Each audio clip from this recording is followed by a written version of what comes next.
says, your immersive experience has been hijacked. It is highly recommended that you disconnect. Good evening and welcome to the Immersive Experience, a podcast about you, for you, from you. Tonight, we talk about consequences, the echoes of a pulled trigger. So, I want to discuss this just simply because I feel like we all deal with a lot of emotional triggers. So, y'all, I was singing a Rihanna song, and that's what made me think of this topic. I'm so analytical. It was that song that I don't want to do this anymore. I don't want to be the reason why. And I was sitting there and I was overthinking the song like I do everything. I overthink every fucking thing.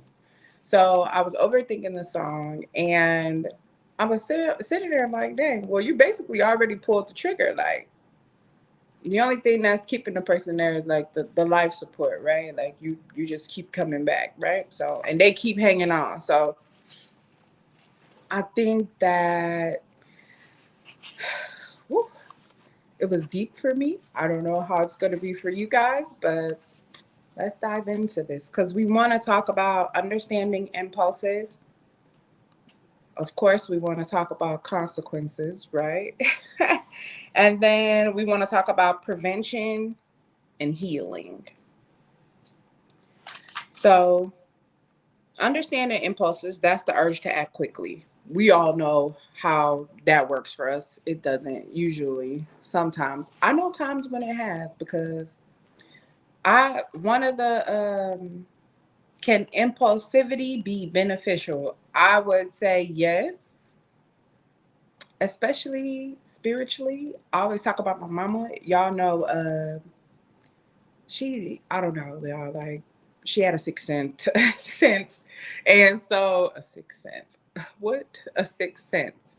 And she was sleeping on the couch one day and she said that she heard something say Brown Van, Deandra, doing my sister name. And so she got up and she got in her car. And as soon as she got to the stop sign, she seen a brown van passing by. So I feel like that's a way that it could be impulsivity can be beneficial. So I don't know. It can be beneficial, but I think we gotta be careful about where we're making our impulsive decisions from. You know what I'm saying? Like, because you don't just want to make impulsive decisions from a place of anger, because we usually know where that ends us up. We don't want to make those types of decisions. And so when we do those types of things, you think about that. Like when we get into arguments and different things like that, what's up? When we get into arguments and different things like that, we do shit and we don't even think about what we're doing. We don't think about none of that. We just do it, right? So and then later on down the line, we looking back at it and we sitting there and we kicking ourselves in our tail like, oh my God, like I should have did this differently or I should have handled this differently. But because we were so upset and we were so unaware, but I, I don't know, because I guess I feel like I'm always in a sense like aware of what's going on with me. So I'm trying to think. If I'm trying to maliciously attack you, I'm trying to think of things that's going to hurt you. So I feel like it's like there's a slight what's that, premeditation to it. Like it's a slight premeditation to it, you know. And everybody's not aware of the premeditation, but you're aware.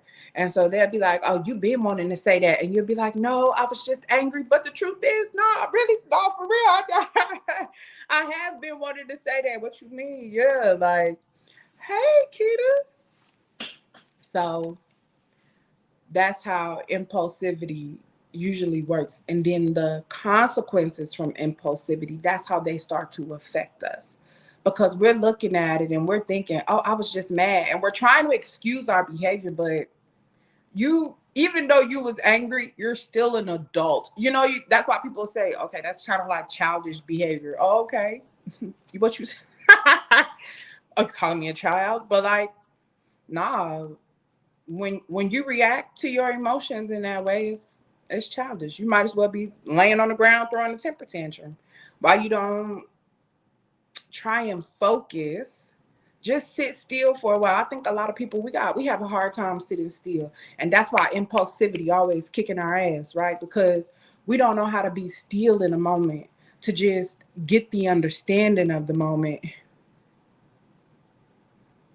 Okay, Jarrell said people use excuses for why they act the way they act, then try to call them reasons. Exactly. Yes, that's exactly what I'm trying to say. So like you in a moment and you thinking like it's about to you you can't do nothing because you not thinking clearly. So in order to think clearly, you have to be calm. You have to be in a place where it's just kind of like, okay, let me take a step back. Let me see things clearly because this we trying to get through a situation and we trying to think about the best outcome. And I feel like this is kind of like how you start to prevent things. This is how you develop that forethought because you're thinking of all the things like if you go to jail, what you gonna do?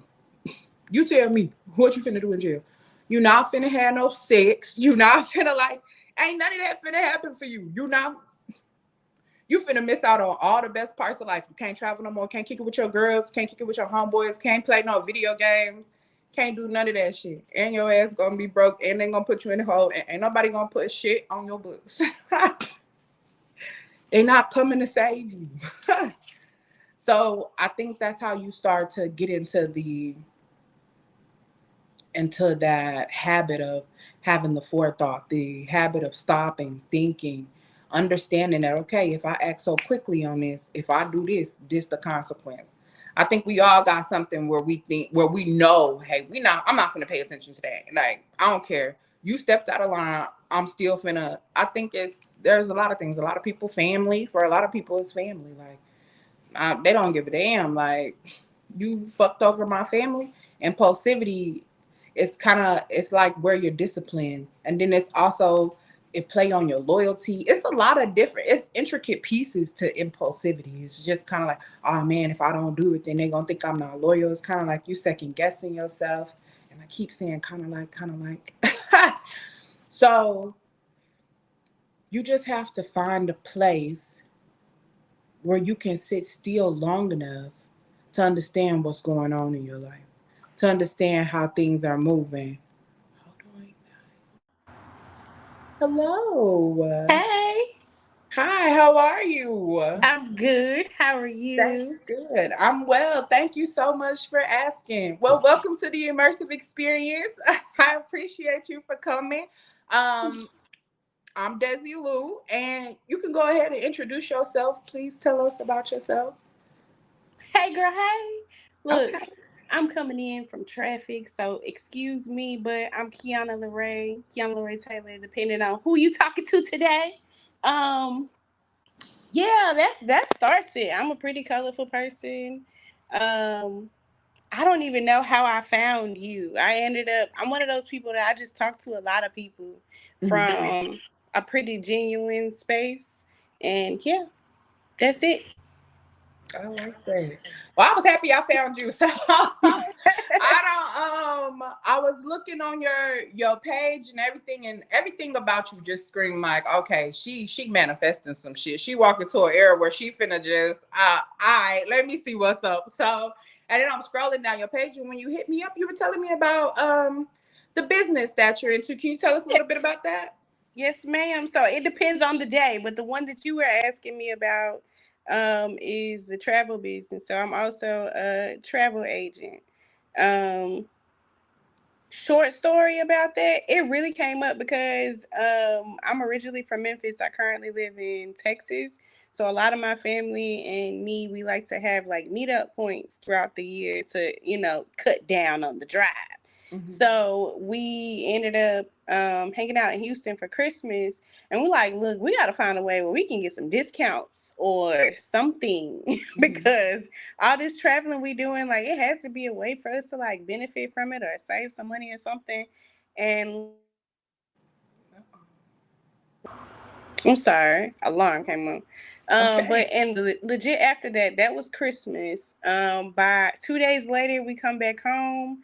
I literally typed in the search bar how to become a travel agent. I saw all these people, and for me, I've gone through a couple seasons in my life where I had opportunities in front of me, and I was like, I don't know how that works, so I didn't jump on them. So I've become one of those people that's like, listen, if you came up with it or you thought of it, it came up for a reason. So don't be second guessing it. But when I started looking up the people to give me the information, it was funny because you know how they say about the tax people, everybody got their little they suit and they folded arm thing, and I Yeah. felt like that about the travel industry too. I Hmm. was like, oh my god, it's so boring looking. And the lady that I ended up working with, my sponsor, she just had a ball of energy, was super transparent about how to get started and everything like that. And the information just made sense. So for me, it was a no brainer. And the information that I got more than what I was looking for as far as like just saving on travel, because I know a lot of people don't, at least Yeah. from my particular background, a lot of people don't travel. They don't feel like either they have the money or they just don't have the know to do it. So I was like, this is some pretty good information to share with other people. So that's what I've been doing. Okay, I like that. And I think that go right into the topic that we were talking about, because we were talking about I can't hear you impulsivity. anymore for some reason. Oh, really? Hold Hmm. on.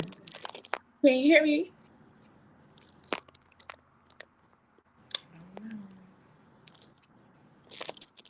Can y'all hear me? I can hear you now. Okay. Okay. That was me.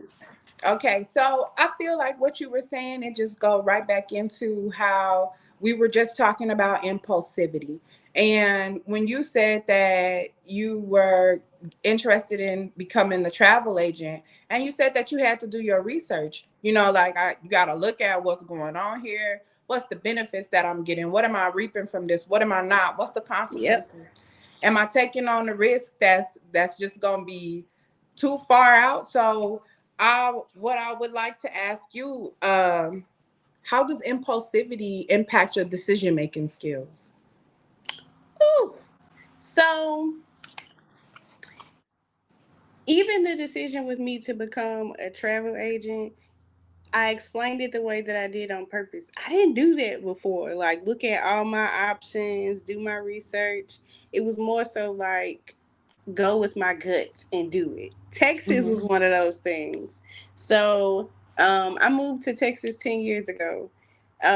It was right after a really bad breakup, like super bad. And before that, I had already said that if an opportunity came up, here again with the opportunities, I had so many different chances to move out of my city after I graduated high school, but I didn't take them. The first two times to go to two different schools, I didn't take it. And I said, and each time it was strange because my life didn't go the way that I thought it would have went, especially considering what I was doing. I was like, if another opportunity came up, I wasn't gonna miss this one. And it just ironically came up right after this breakup. But I had zero time to process this choice that I was going to make, which was to move here. I had literally a week to make a decision. I was moved 3 weeks later. I had never driven out of the state of Tennessee, let alone Memphis by myself, and I drove straight to Texas by myself. I have never lived anywhere outside of Memphis before that, and only with people. So impulsive decision. I was so upset about that breakup that we didn't even get a chance to talk at all, before I made my move. Even after that, I was so stuck in my decision to leave that I left a lot of stuff undone. So when we talk about being impulsive in those moments, I leaned a lot into my emotions and not necessarily both a balance of emotions and logic, because I feel like you have to deal with both. At that time, it was mostly emotional. Now, I don't dismiss my feelings about things, but I am realistic about them. So, looking at the pros and cons of things, am I able to do it? Not maybe not today, but can I do it in the future? Because I don't believe in a no. I believe that it's not now. Mhm. Okay. So I think the thought of the it's not a no, it's a not now for me kind of decreases my need for the impulsive decisions. I can kind of slow down to look at all different sides of things instead of just we doing this one. Maybe Right. not. Maybe we just need to hold off for a second and do nothing, Yeah, and let it be that. I agree with that. I think that if you stand still or you sit still long enough, and Makita said, yes, being realistic, understanding your emotions. I agree with that. If you hit comments, if you see it under your banner, you'll be able to see the comments on the live. Oh, there we go. Okay. You got a lot of love for from being from Memphis. I see. Hey, Okay. But no, I really do think that your emotions play a big part in a lot of things. While we sit there, like I was saying earlier, you'll get angry about something and you'll cuss somebody out or you'll do something, you'll have to go back and apologize for it because you like, oh, I really didn't mean it. It was just in the heat of the moment. But I'm saying if we're aware of ourselves, a lot of shit that we do is premeditated. yes, but also it's something I learned about that. And since we bring up, I got a lot of love for Memphis. I gotta address one thing. Also, with having impulsive decisions, like being stuck in a state of stress. Mhm. If I could pass on one message to anybody, like the importance of understanding the effects of stress on the body, not just like from a medical standpoint, but also from like a psychological standpoint too. It forces you to always be in a defensive mode. You're prepared for an attack at all times. If you're always prepared for a fight, then that's what you're going to get is Mhm. a fight. And I say that now because I can see how, like, even my people from back home, like, a lot of us when we moved, we go through this period where we have to, like, oh, everybody's not out to get me kind of thing. And we Mhm. don't know it until we're outside of it. So sometimes your impulses are initially to like help guard you in a way and to help protect you. But at a certain point, you also have to learn how to like mitigate the need for that too. So looking at things and what causes you to be in stressful situations, what forces you to make like sudden rash decisions. Like don't let nothing force you to make a decision today. If it's that serious, it's already done. Mhm. But I agree with you. Broke Dusty said that's adjustment. I agree. We all gotta find a place where we can maneuver ourselves into new things. We be so afraid of what's to come because we afraid of the unknown. So it's easier to be stuck in our old habits and be like, nah, that ain't it. We really be self-sabotaging ourselves with the impulsivity and then we beat ourselves up about the consequences of the impulsivity. So then Mm-hmm. it just run right back in the circle. You knew you was making the decision in the first place. Like, Yes. so I think how do you think we can better understand and control our impulses? I think you kind of answered that earlier. Yeah, you gotta first know what's triggering you Hmm. and be honest about it. Like, okay, we got a lot of Memphis people. Okay, so being honest about truthfully how you feel, and if you don't know, then technically, like, we don't like to talk about like the therapy or counselors, somebody in a field that's trained to deal with the brain. I'm gonna leave it like that because sometimes we don't have like words to describe what it is that we feel, so you can't really acknowledge it as a trigger. I just learned that recently. Like, Hmm. I didn't have words to describe how I felt about certain things. So in turn, like, I would say something was stressing me out, but it wasn't necessarily that something was stressing me out. It was that I was frustrated at something else that had totally nothing to do with it, but I didn't have words to describe that, so it bleeds over into other things. Understanding your emotions and your feelings and having words for it, and then understanding what type of things trigger you into those spaces. If you don't know, then you'll have to have somebody help you map it out in the beginning, not to say like forever, because you get kicked out of counseling. I don't know what they tell people in the streets, but you can get kicked out of counseling. Like, you have graduated, That's it, girl. It's up to you at this point. Like, you can get kicked out, and start over from a new space. But Okay. first, like, identifying what your emotions are, what your triggers are, and how to cope with them on the other side of it. Okay. That was great. Thank you so much. Sometimes your spidey senses can be right though. I agree. If you got a strong intuition, you could definitely have them spidey senses that's gonna back you up. Like, No, definitely listen to those. Okay, okay, now because no, I believe in listening to that. Just know how to deal with it. Whatever it is, your spidey senses can go off about a lot of things, but being aware of what emotions are attached to what's going off. Because when mines go off and I'm confused, that's one thing. When mines go off and I feel like I'm in danger, that's a whole, you know what I'm saying? That's a whole different thing. So just understanding where you are, how do you cope with those situations? And that's more so boundaries too. Me and you talked about that. you yeah. know, I'm always talking about boundaries. I think that they're so important because they protect you. And it's not in a harmful way. It's not and boundaries make you seem like the bad person because you're so used to being a people pleaser. You so used to I don't want no confrontation. It's just kind of easier for me to just roll over like, okay, whatever, you got it. But all this time I'm just stuffing me down, stuffing me, and we suffer the consequences of that as well. That's why we gotta be aware of our emotions, like you said. All of these things. It's just so many pieces to us, and we gotta understand the moving pieces that we have going on. yep. I feel like that's a way you can get a better understanding of your impulsivities. That's a way that you can understand why your emotions fluctuate the way that they do. When I think of me, it's kind of like if I can't stack me on top of me in a million and one ways and make it fit every single time, it's you got to be like Denzel. I feel like no matter what role Denzel play, like it's Denzel. Like yeah. yeah, Denzel played that part. Like I think I've probably seen one or two movies where it was kind of like, okay, I see him as a different character, but most times it's just kind of like that's Denzel. That's just Yeah. him. And you got to be able to do that with yourself. It don't matter if it's the business you, it don't matter if it's the personal you, the I'm in love, the relationship, whatever type of you it is, the Yep. doctor, the mama. We got so many titles out here.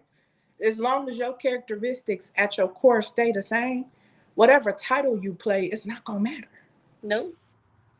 So, um, what strategies do you use for healing from regret? Ooh, that's a new one. I'm actively working on it Okay. because I feel like that's not an easy one for most people. You get stuck in the what ifs and all the questions. But strategy wise lately, write a new one. Mm, Write a new one. okay. It sounds easy, and I say that because I'm saying it to myself in this space in life too. Because what's the alternative? You know, Yeah. like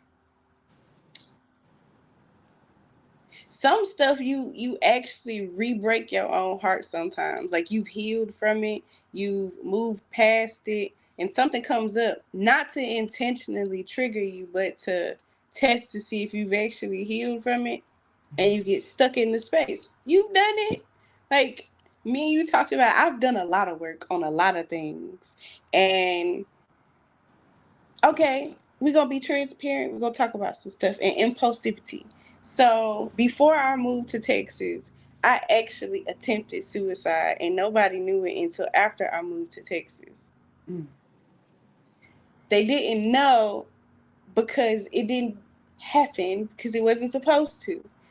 Um, won't go too much into detail, but I remember driving back home and I was like, if I make it through the night, I'm gonna retell this story, but from a viewpoint that people need to understand that you can literally hit rock bottom and it can turn around. yeah. Like you had a bad day, but if you wake up tomorrow, You made it through another bad day. You know? So impulsivity, I moved because in that space I had to be impulsive. I needed to remove myself from an environment that pushed me into those triggers. I was surrounded by shit. So I just, I gotta go. That's the Yeah. best way I could think to deal with it.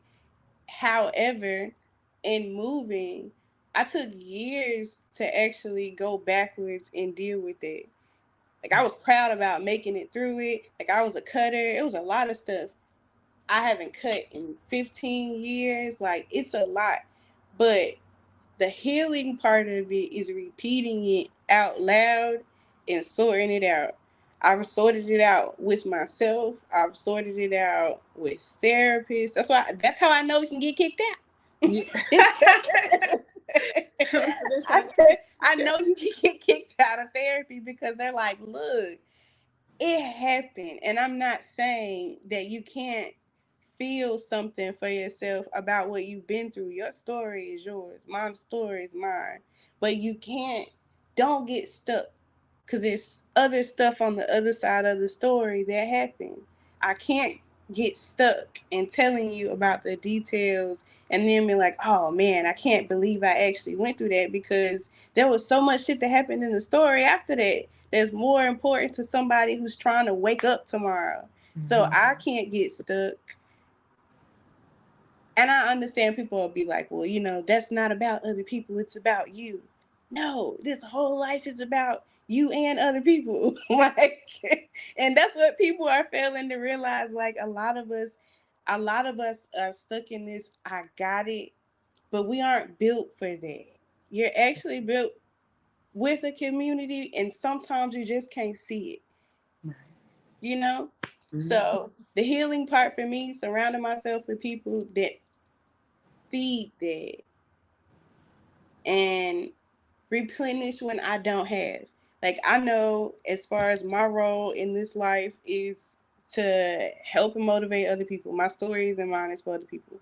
I don't take anything that's happened to me personally now. I'm a dreamer. I'm gonna share that too. I don't take it personally now because I was forewarned that it was gonna happen. I didn't Mhm. believe it was gonna happen like that. Like, ain't no way it's gonna happen just like that. Happen just the way that I dreamed about it. And I can't give that kind of stuff words to people because I know there's another person like me that at that time was just really worried about waking up. So the healing part of it, surround yourself with people that want more. Surround yourself with people that are in a space that you're trying to get to. Fake it till you make it. I did. It is actually real because it's habitual. Some stuff is really a commitment to yourself and not necessarily like not everything is in your control, and understanding that first and then committing everything else to you. Fine. Surround yourself with people that'll help reinforce that. Don't worry Mhm. about the people that are gonna be like, ooh, you different. And I am, because I had to be, and I choose to be. That's the other important part. Like you gotta choose to be. And not for anybody or anything other than you, not your kids, not the cat, not the job, like you. Your lungs move within you alone. And can't nobody do anything with your heart but you and whoever is sourcing it. So surround yourself with people that help reinforce that. When you need a little bit of help, go to the people with the license. I don't care what kind of license it is. you know, go and seek that help. But, focus on you. Write it down. Make it plain. I I have a think lot of journals. I say that I think a lot of people have a hard time with that. That whole part of like focusing on them. When I used to do my polls and my surveys, I used to ask mothers. I would ask them. I would say, outside of your children, if nothing else existed, nothing existed. Your children don't exist. No TV. You in a padded room, all white by yourself. What you value about yourself? And they'll tell me, "Oh, I'm caring. I'm loving," and I'll say, "Well, why does that apply to you?" Oh, because this is how I help other people. It don't apply to you. Like, it don't apply to you. You're still thinking about other people. I was talking to somebody, and they were telling me that basically that because of their trauma, which introduced them to their survival skills. So then we create a pattern. And so we don't understand. So, because I told them, I said, well, I think you can only be a victim one time. So the thing is where if we think about, let's think about slavery. That's when we was the first victim, right? That's when we was the first, oh, they sold us. Oh, okay, you victim. Boom, you were sold. So then when you take up and you make the conscious choice, okay, we gonna play nice. We gotta do what we gotta do to get up out of here. But then when you allow them to infect you with their word, then you start spewing it back to your generation after generation. Because if I can knock you down mentally, where else I gotta pick you up at? So it's only easier for us to find value in other people. I can only value myself if other people see the value in me. So I think that's really that's You want to it's know really something? hard. It is. And I say that as a child from a mother like that. My mom's still like that. Right. I love her to death. But when I tell you, like, she will do literally for everybody else. And it's not like it's grandiose things, it's just in general. You don't see her really go out. You don't really see her keep friends. Like, you don't really see her have things that she enjoys outside of, like, between me, my sister, my nephew, and her husband. If it's not that and work, it's it. And she's been like that for the majority of my life. Um, it took me moving for her to start doing stuff. My mom started traveling after I moved to Texas. She got her passport after I moved to Texas. Okay. She started, going to do things. And sometimes I don't even think that moms do it intentionally. It's out of sight, out of mind. And sometimes it's their kid. I can understand now why people would say it's their kids, because sometimes they not think about nothing else, but their kids can bring stuff up. I bring shit up to. Can I? I'm sorry. Yeah, go ahead. Okay, I bring shit up to my mom all the time. Like, I don't work. I haven't worked conventional jobs in like 3 years. Like, I'm the rainbow kid. So the one that brings all the stuff, and she's like, "What?" But it has her like think about things differently now. Like, she hated that I smoked at first, but now she's a cigar smoker. She loves that. She would go out and have her margaritas and her cigar with her husband, and I love that for her because she didn't do things like that before. Like, when I would ask her, like, what kind of stuff do you like, she has a favorite color, but she doesn't really have like favorites. And I'm like, wow. So even now, if you look at like the Facebook engagement thing, and you tell people like, okay, join groups of stuff that you're interested in, and they be like, what? I Yeah. have been so mind blown with the fact that us, this big age, if I asked you, what do you like to do? People look at me like we're in an interview. Okay.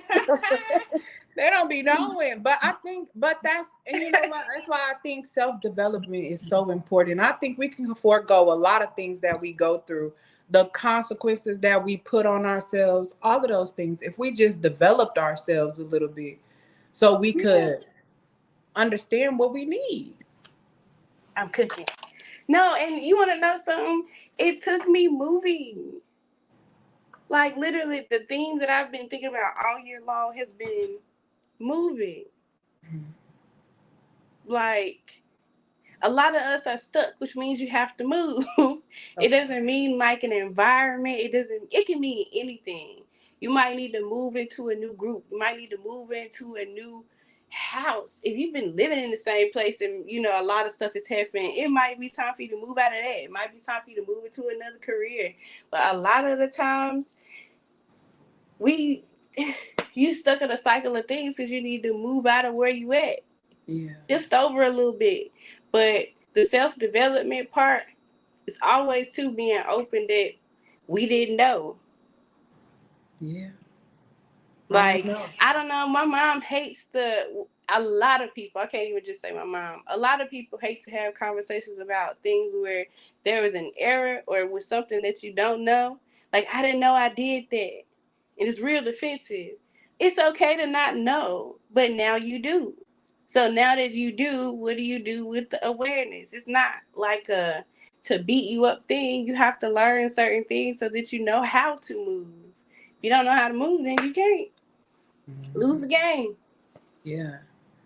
They said, speak the truth. Yes, yes, speak. A lot of people really don't know themselves. Okay. All right. But oh, and I'm gonna tell them something that you said to me the other day that has been sitting on me. But it's also because our parents didn't know themselves either. Yeah. How I, can they teach you how to be you or to embrace you or whoever you are and they weren't taught that? Like it's not it's not one of those things where you like feel bad for them. But at the same time, think about it. Us at this big age, we now all most of us have kids, and think about you and talking to your kids. How are you supposed to help them figure out their math homework when you was terrible at it? So you're gonna okay. have to get some support somewhere. But if they didn't get it, then you got the inherent. I don't know how to deal with that, so we don't talk about that in this house. Not on purpose, but it happens like that. Not knowing ourselves, but also we have like a misconstrued thought behind like our 20s, I think, a little bit. We'll talk a little bit about like relationships as it pertains to like getting to know ourselves, but we don't really talk about the meat and potatoes of the really get to know yourself. Yeah, I agree with that. I was on the phone with my friend the other day and we were talking about that. And she was saying basically, these might seem like really stupid, simple questions. She was like, but what's your favorite color? But why is that your favorite color? What's the story behind your favorite color? Right, What's because the I story have behind you? That's all I'm asking. That's the depth of you. What's the story behind you? And once you figure out the story, you figure out the pattern of you. Cause you'll see it. You'll be like, okay, that wasn't me. That was because my sister made me feel like I was some type of way because I couldn't stop peeing in the bed on her. Like you just you be like, okay, I understand that I had a problem and it didn't, and the piss didn't cut off until late. But listen, you ain't have to beat me up every single day. No. right. But you thought I was gonna get it, but you come to some understanding in your life where you just kind of like, well, I didn't deserve that shit. Yep. And you gotta understand it. You gotta walk into that understanding because until you walk into that understanding, you forever gonna be repeating the cycle. That snake eating its tail is that cycle. Like Yes. it's a vicious cycle. I agree. Oh wait, can we prevent negative outcomes? No, You don't think we can prevent them? you can mitigate risk. Okay. I agree with that. That's what they taught us Sometimes at DCFS. Mitigate the circumstance. you can do as much as you can, but no. I agree with that. I agree. No, We because I mean that goes back to we only can control what we can control in this life. So there's people who have died from cancer who did everything they thought they were supposed to do right. They didn't smoke, they didn't live with people who smoked, they ate all the right things, drank a gallon of water, worked out, went to church, was gave their donations to, and they still died from cancer. mm-hmm. Bad Yeah. things are just gonna happen. How are you gonna deal with them and get back up from them is the more important conversation, I feel like because a lot of people don't recover from the negative outcomes. They don't know how to get up or to continue to move forward. They do, but they aren't the same them, if that makes sense. Yeah. They get stuck. We talked about it, I think it was last week, about how we really like cut off pieces of ourselves. Like I think I was talking about this with you too.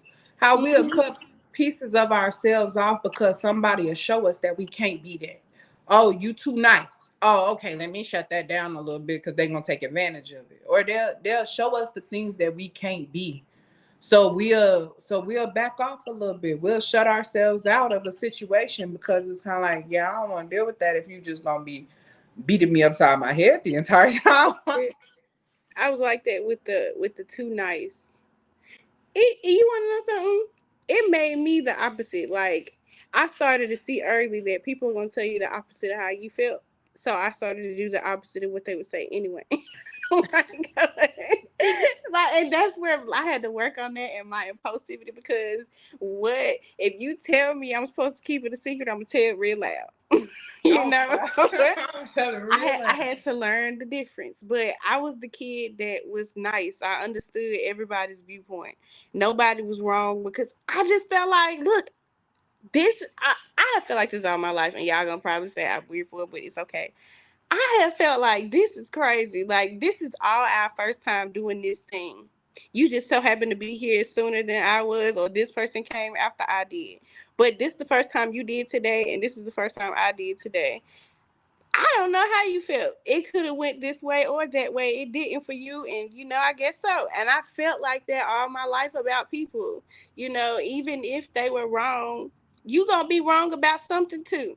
Yeah, So I never looked at stuff in one way. I can always see everybody's side, and that used to bother people. And I'm the sweet one. Like, do you need anything? Like, people are gonna. I had people. I'll never forget.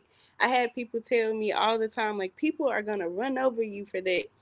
Being kind and being nice is not synonymous with not having boundaries. exactly.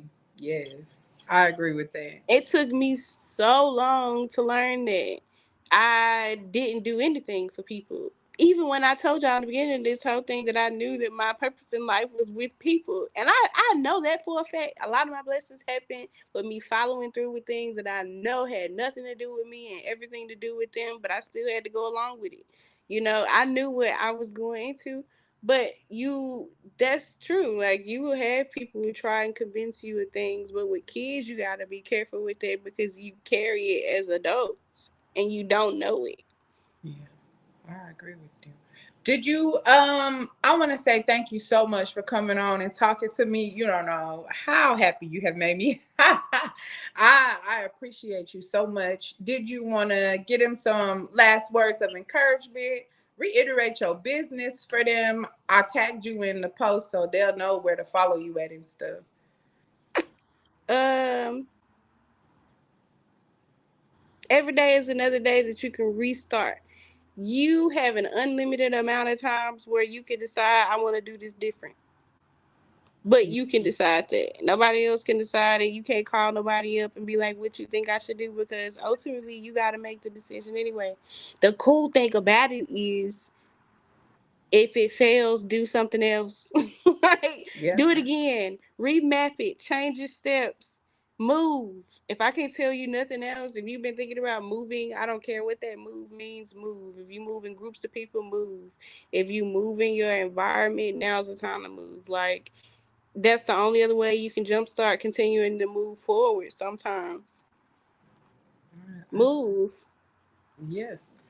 I agree with that. Thank you so much, Kiana. I appreciate you for coming on here and dropping those words of wisdom, sharing your story with us, being transparent with us. First of all, hello, Seti. How you doing? I'm fine. Thank you so much. I'm not ignoring you. You know she over here telling her story. How I'm gonna interrupt her? You just disrespectful. You don't got no respect, none. But your uncouth ass. Oh, I'm sure gonna go watch Dream Girls now. You sure know what to say. Don't get me look, don't get me to singing. Yes. Oh, and my business. So look, I have two businesses. I didn't get into that in the beginning. So I'm a virtual assistant. I help smaller business owners on the back end with all the stuff that's not so fun. So any admin tasks, sales, customer service, all that you need me to train your team, I got you. I'm a travel agent, but I also help other people establish their own travel business. Either way, if you need some help or some support, you got some questions about getting a business launched in general, let me know. Oh, one of my clients does credit repair, so if you need to get your credit together, let me know. Okay, credit repairs. We know y'all all need some credit repairs because y'all trying to get them cars in the new apartments. So we'll talk about that on another day with impulsivity, girl. all right. Impulsivity. Well, thank you But I all so appreciate much. you for having me. Oh no, I appreciate you for coming on here. You don't even know. And thank you all so much for tuning in to the immersive experience. I hope you guys grabbed some amazing lessons, some gems, walked away with something. And y'all have a great evening. You Thank too. you. All right.